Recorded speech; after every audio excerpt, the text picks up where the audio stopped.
Alguns dias atrás, o meu filho de 7 anos perguntou: Mãe, será que o Mil enxerga da mesma forma que a gente? Poxa vida, eu fiquei pensando, eu sei pelas coisas que eu já li que não, que os animais enxergam de forma diferente, mas eu fiquei sem saber como explicar para ele a maneira como os animais nos veem. Será que eles veem cores, formas da mesma maneira que os humanos? Foi aí que surgiu a ideia então de falar sobre esse assunto no programa Fala Bicho de hoje.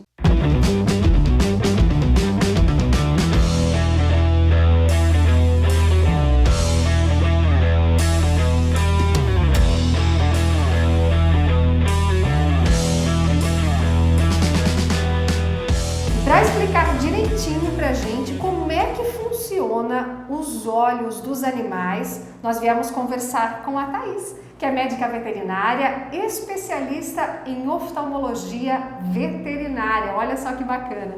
Thaís, acho que a principal dúvida, e foi realmente o que motivou esse assunto, é: os animais enxergam igual a gente?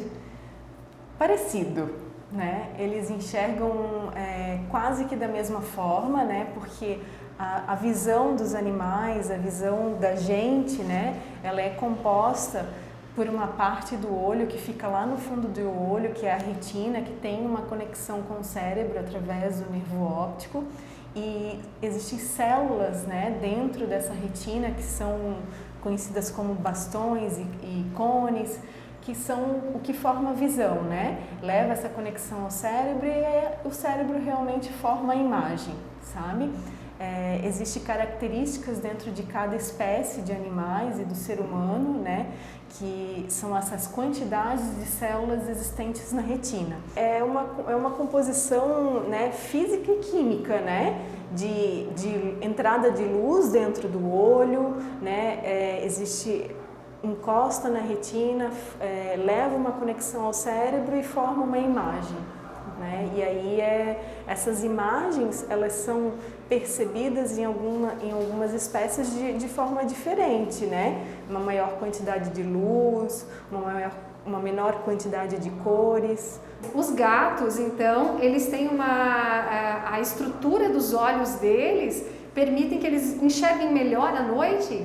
Sim, existe essa maior celularidade, né, de células que identificam a luz, né, que é a que faz com que a gente tenha a visão da luz e da escuridão, né, que são os bastonetes. E eles têm uma melhor qualidade para que eles possam caçar à noite, né, que é o que realmente o que o gato é, né? Ele é um caçador, né? Ele gosta, por mais que hoje os gatos domésticos não caçem mais, porque eles vivem dentro de casa e eles acabam só brincando e caçando os seus brinquedos, eles precisam dessa quantidade, dessa qualidade de visão noturna, porque é da natureza deles mesmo. Em relação às cores, né, que é a maior curiosidade, né, do ser humano, como que eles enxergam? Como será que eles enxergam, né? as mesmas cores? Eles preferem mais um brinquedinho amarelo, um vermelho, um azul? Será que tem isso mesmo? Essas células, ela é como um cartucho de impressora, né? A gente tem aquelas 3 cores principais ali. E aí o que acontece? Existe em algumas espécies uma maior quantidade de uma cor do que em outra. E em alguns casos existe a mudança, né, da percepção dessas cores, né? Que é semelhante ao daltonismo, né? Em cães, eles têm é como se eles confundissem o verde e o vermelho, acabando enxergando um pouco menos a quantidade do vermelho, sabe? Em outros animais, enxerga numa tonalidade mais azulada, né? Mas no cão e no gato, que são os pets onde a gente mais tem atendimento, eles enxergam os mesmos formatos, eles enxergam a imagem da mesma forma e mesmo tamanho como a gente, né? Claro, existem os problemas, as alterações refratárias de visão, que é o que a gente, em ser humano, é bem mais diagnosticado, que são as miopias, hipermetropismo, astigmatismo. No cão e no gato, a gente tem como identificar isso? Tem, existem aparelhos que a gente também consegue identificar a falta de grau de refração, né? para uma boa visão. Mas sim, a imagem a gente consegue ver, da mesma forma que a gente consegue ver, o animal também consegue ver a mesma imagem. A gente sabe que hoje os animais eles estão cada vez mais presentes na nossa vida, eles fazem parte da nossa vida, estão na nossa casa. E quais são os cuidados que a gente tem que ter com a saúde dos olhos deles? O que a gente tem que prestar assim, muita atenção, né? Todo o cuidado que a gente tem com a gente é o mesmo que a gente tem que ter com o nosso pet, né? A limpeza diária, né? Todos os dias pela manhã, quando a gente acorda e eles já estão lá esperando pela gente, sim, né? Faz uma boa limpeza desses olhos, com o auxílio de uma compressa de gaze ou até mesmo um algodão, faz-se uso de soro fisiológico. A gente não recomenda que faça com água, nem com água boricada, normalmente faz-se uso de soro fisiológico. E hoje, né, a demanda dos produtos dentro da medicina veterinária, já existem produtos específicos também para limpeza ocular, né? Para você fazer uma boa limpeza dessa região externa dos olhos. O que a gente tem que prestar atenção? As secreções matinais, vulgarmente chamadas de ramela, né, elas são muitas vezes naturais, são produções de glândulas que compõem a parte extraocular para auxílio da lubrificação ocular e, claro, durante a noite, como eles dormem de olhos fechados, essa sobra vai acumular e de manhã cedo você vai limpar. Essas secreções, naturalmente, elas têm que ser sem cheiro, incolor, né, e numa pequena quantidade, né? Quando há uma modificação dessa coloração, se começa a ter cheiro, se a quantidade começa a aumentar, aí sim a gente já tem que começar a observar algumas alterações dentro dos olhos, né? Alterações como vermelhidão, aquela parte branca dos olhos dos animais que não aparentam tanto quanto os nossos olhos, que é a esclera, normalmente ela é bem branquinha. Quando ela começa a ficar muito vermelha, né, muito irrigada, os vasos sanguíneos eles ficam mais congestos, que é a vermelhidão dos olhos, isso já é um início de irritabilidade. Essas irritabilidades, elas podem estar acometidas não só por uma conjuntivite, né? Ela pode estar aí acometida por causa de um glaucoma, que é uma doença muito grave, que afeta a pressão intraocular. Pode já ser um início de catarata com uma inflamação intraocular, que são as uveites, né? Pode até mesmo ser úlceras de córnea, né? Que são lesões na córnea, que são machucados, né? Que são causados por traumas. Tudo isso pode aumentar essas secreções extraoculares, pode ter esse aumento da vermelhidão dos olhos, pode ter edema das conjuntivas. Então, assim, são doenças que elas podem ser observadas desde o seu início, né? E quanto antes, melhor, né? O tratamento. Quanto antes, melhor, porque o acompanhamento com o médico veterinário especialista, que é o mais indicado, né, é o que vai poder te dar um bom diagnóstico, vai poder te passar o tratamento correto para aquela doença, né? O fato de ser uma doença oftálmica, né, a gente não faz o mesmo protocolo para cada paciente, né? O paciente ele é tratado individualmente, de acordo com os aspectos em que o olho está se comportando mediante aquela afecção.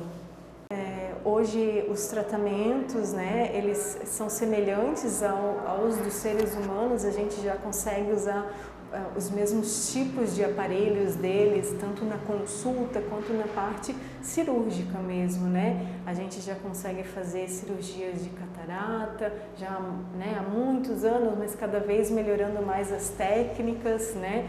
Para que tenha sempre que não tenha a perda da visão, né?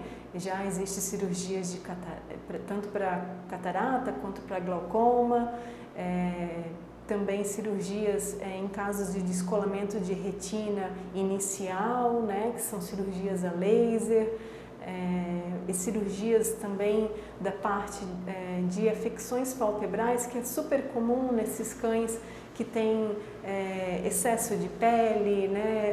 Cílios que nascem em direção ao olho. essas cirurgias são super importantes, não também só pela perda da visão, né?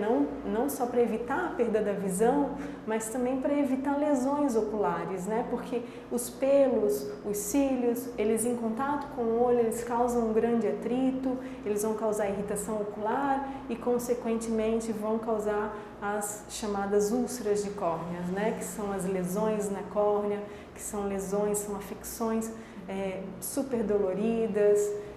O tratamento, né, ele pode ser tanto medicamentoso quanto cirúrgico, mas claro, o diagnóstico, o tratamento é dado apenas através mesmo do acompanhamento com um especialista.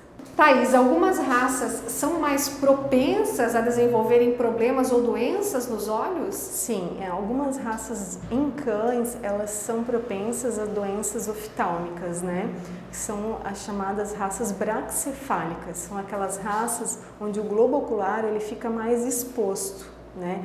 Que são os Shih Tzus, que hoje é uma grande demanda dos nossos pacientes, né? Os Pugs, os Bulldogs, tanto francês como inglês, os Boston Terrier, né? Pequinês.